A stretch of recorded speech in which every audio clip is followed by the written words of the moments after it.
Aha.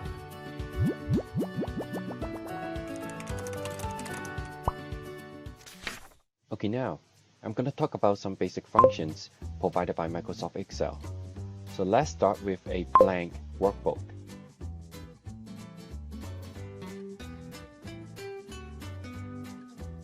So Microsoft Excel is initially an accounting software for bookkeeping. In Microsoft Excel, you can easily manage your data using tables. You can easily do calculations on your data table and also make charts and graphics from data table. So notice that all these boxes on the spreadsheet are called cells. To edit a cell, you can simply select a cell and then type something into the cell.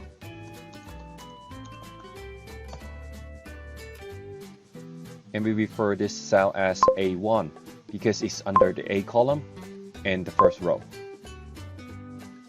Excel also supports some simple math calculation within a cell.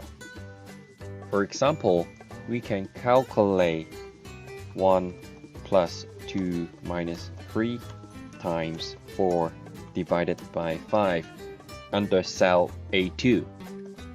And the result is going to be 0.6.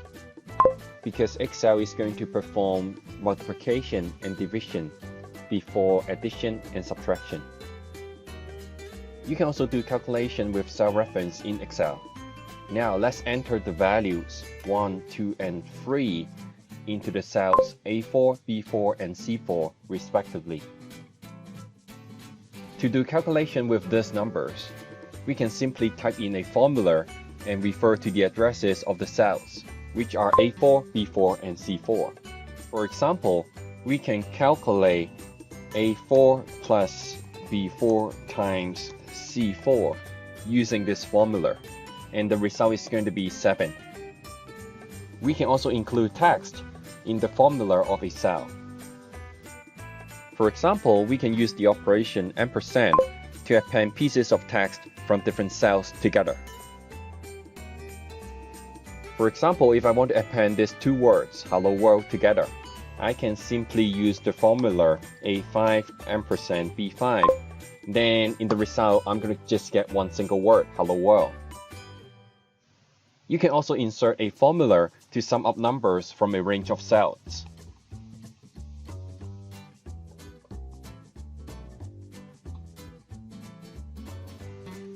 And you can simply choose to insert a function to sum up numbers from these three cells, A7 up to C7. And then once you press enter, you will see that the result is going to be 12. Instead of doing summation, it's also possible to apply other functions to a range of cells. For example, calculating average, counting how many items that we have in a range of cells, and then finding max and mean on a range of cells. Okay, now, if you want to apply the same formula to the remaining rows, you can simply click on the bottom right corner of the cell and then drag the field handler down to apply the same formula to the next two rows. And if you want more precise logic in your calculation, you can use if condition in your formula.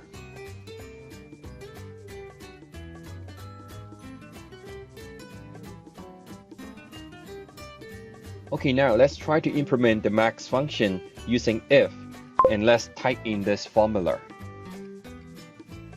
So this cell is equals to if A11 is bigger than B11, we're going to use A11. Otherwise, we use B11. So this formula means that if the first cell is larger than the second cell, we're going to display the first cell. Otherwise, we display the second cell. So eventually, it means that we're going to display the max of the two cells. And we can also apply the same formula to the next two rows by dragging the handler down.